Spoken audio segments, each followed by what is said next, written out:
I'm Dave Duplay, and I'm here with Fatima Cardoso. Fatima, good to see you at this conference.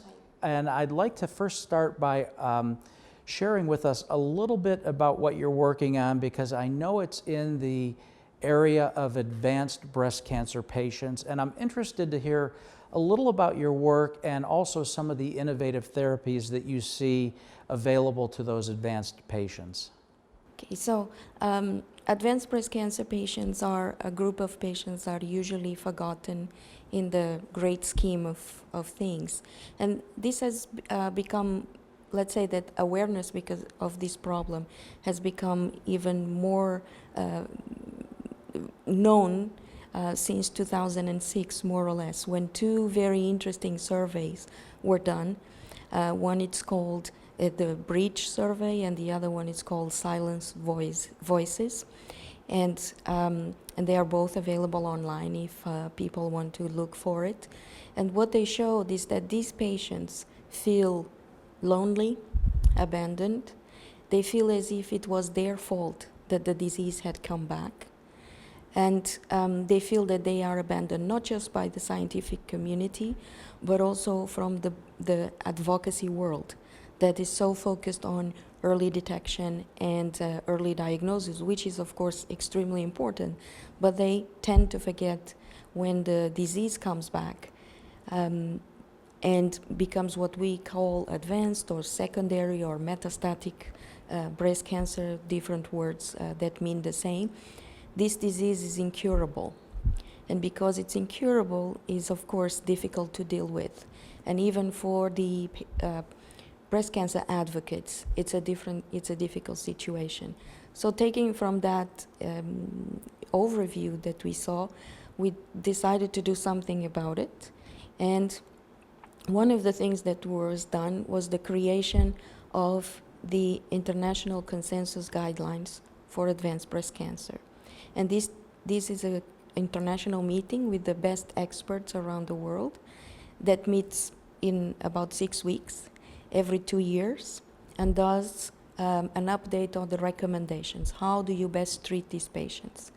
So this year we will be discussing what has happened in the last 2 years. And what has happened in the last 2 years was interesting, because a few new drugs became available for these patients. And as you probably know, there is not just one disease in breast cancer, there are several. And this applies for metastatic and early breast cancer. And we have been discovering some new drugs depending on the subtype. So for example, for the most common subtype, that it's the hormonal dependent subtype, there is a new drug coming into the market. Actually, it's already available in the United States, that it's called palbociclib.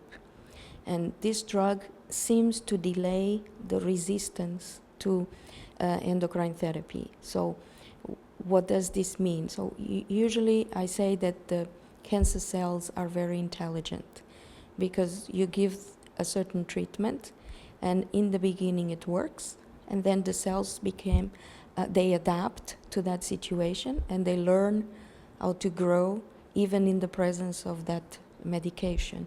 So that's we call resistance, and it's a huge problem.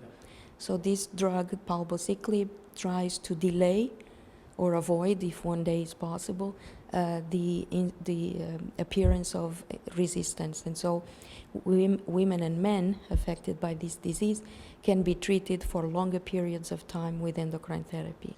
Now, I know that there are many cases of men being diagnosed with breast cancer. Are you seeing that throughout the world, or is that isolated? Well, it's interesting you speak about this, because this is another area of my research efforts.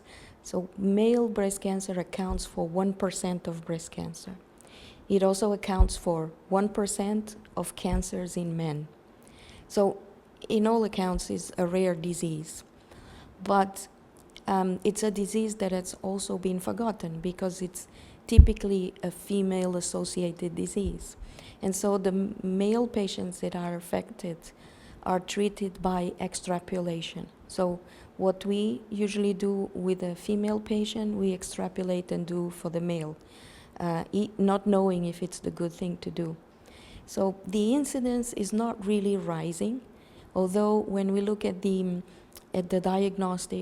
diagnosis made both in the US and Europe, until the year 2000 there was a slight increase and then a stable incidence. So we have created, because it's a rare disease, no single country has enough cases to really run a clinical trial or to really understand the biology of the disease. So we have created what we call the International Male Breast Cancer Program, and we have had the fortune to get support from the Breast Cancer Research Foundation. And we have done 3 steps. So the first one, we collected the largest series that exists nowadays with clinical data and samples. So we have about 1,800 cases. And we are now dissecting using this new technology and understanding if the biology of breast cancer is the same in a male patient as in a female patient. And we already have some hints that it's not, that it's different. So after that, we have established a registry. So we have multiple centers in many areas of the world, including registering all these cases. And we have formed a network, and we are ready to start recruiting for clinical trials. Now here we need the advocacy world to help us, because it's very hard to get any pharma company interested in running a clinical trial in such a rare disease. Albeit that if we look at 1% of breast cancer, it's, for example, as frequent as CML. But we have had a lot of difficulties to find interest of companies to invest in developing treatment for the male patients. So we really need the advocacy world behind us. Well, Fatima, I want to thank you for all your hard work, and thank you very much for stopping by. Thank you. Thank you.